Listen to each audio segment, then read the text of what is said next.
And leading up to Election Day, we want to help you get to know some of these measures that you're voting on. So every day going up to Election Day, we've invited KGW political analyst Len Bergstein to join us to break down some of these measures. Welcome, Len. Well, thanks. It's nice to be here. It's really interesting. First one we're looking at, 26201. If you're following along on your ballot, that's the clean energy business tax, or as some opponents call it, the gross receipts tax. What are people voting for and against on this measure? Well, I'm glad we're focusing on it because it's one of the biggest, most important measures on the city ballot, which people are just starting to pay attention to.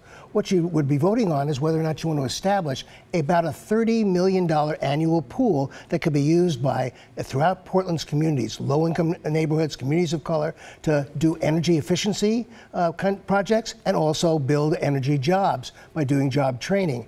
What's happened is that the kind of the policy driver here is that as the cost of energy has gone down, like fracking, so on and so forth, the incentives to do energy conservation and other kinds of retrofits and build value into homes and schools and businesses has also gone down. So that this measure, brought to the voters by a very large community coalition, tries to say, let's get some money from those folks who are the largest companies. They make $1 billion in receipts, or 500 million, right, in Portland City limits. They can afford to be a part of the solution.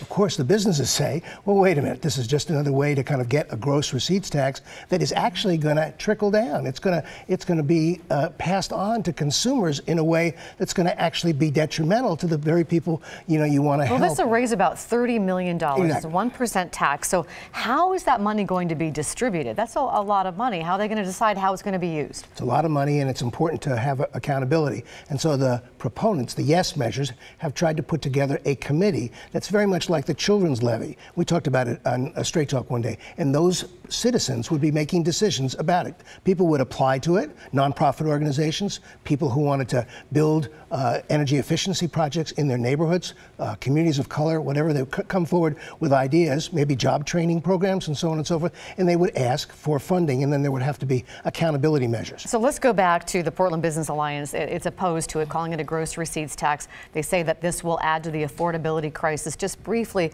tell us about that argument. And they say this isn't the way to fight climate change. Right, and of course, you'd expect that that's what they say, and they're saying it pretty strongly, and they've got a lot of money behind it. I'm sure our viewers will be watching their ads increasingly between now and Election Day, and they'll be saying $166 will be added into your cost of living to every Portlander if this passes. And what they think is that it will be passed on, that in fact a tax that's put on a business, Amazon or any retailer, will naturally pass that on. That's what the business is saying, so that it's a kind of like a consumption tax.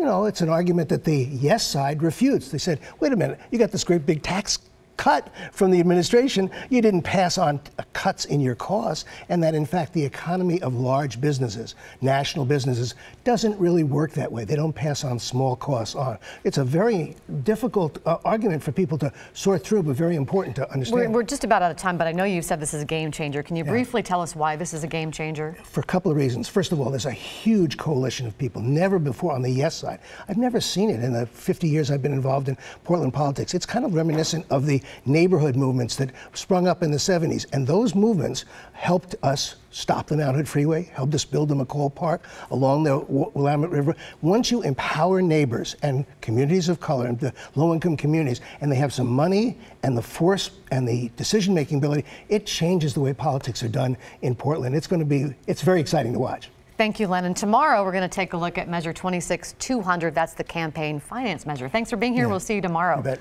Remember,